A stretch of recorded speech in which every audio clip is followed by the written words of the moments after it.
Please আমার প্রশ্নটা নেবেন দয়া করে। আমার সাথে একজনের সম্পর্ক ছিল 7 বছর, সে বিয়ে করে, সব সম্পর্কের প্রশ্ন দেখা যাচ্ছে।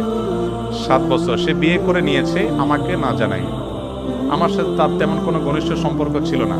আমি মাপ চাইছি, তাও নিজে আমার বারবার তার কথা মনে আসে। আমি মুভ অন করতে পারছি না কোনোভাবেই, প্রশ্নও হচ্ছে না আমার। আমি আমার লাইফ ঠিক করব কিভাবে, মেন্টালি সিক হয়ে যাচ্ছে।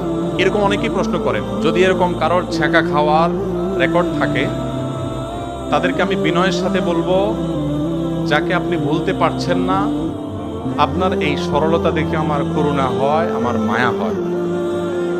কেন করুণা হয়, কেন মায়া হয়? কারণ যে আপনাকে ছাড়া আরেকজনের সাথে বিবাহ করে সুন্দর জীবন যাপন করছে, আপনি তাকে ভুলতে পারা উচিত।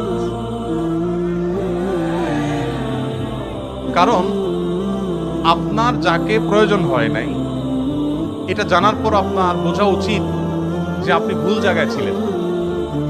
এখন আপনি, সে যদি একটা বিয়ে করে সুখী থাকে, আপনি ছেলে হয়ে থাকলে আপনার সামর্থ্য থাকলে 4টা বিয়ে একসাথে করা উচিত,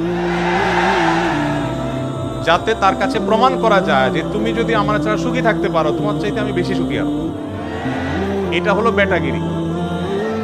আর আদা বেটাগিরি হলো আপনি যেটা বললেন, আপনার মন খারাপ, আপনি কান্নাকাটি করছেন। কেন আপনি কান্নাকাটি করবেন? আপনার কিসে দুর্বলতা আছে? আপনার তো দুর্বলতা নেই, কেন কান্নাকাটি করবেন? হারাম সম্পর্ক থেকে আল্লাহ তাআলা উদ্ধার করেছেন। সামহাও যেভাবে হোক দুজনের পথ দুইটা হয়ে গেছে, আল্লাহর কাছে শুকর আদায় করেন এবং শুদ্ধতার পথে ফিরে আসেন। আর এগুলো যৌবনের ভ্রম। একটা সময় খুব খারাপ খারাপ লাগে, এগুলো দেখবেন একসময় নিজেরই হাসি পাবে। যখন ছেলে মেয়ে হয়ে যাবে বড়, তখন দেখবেন আরে কত পাগলামি ছাগলামি জীবনে করেছি।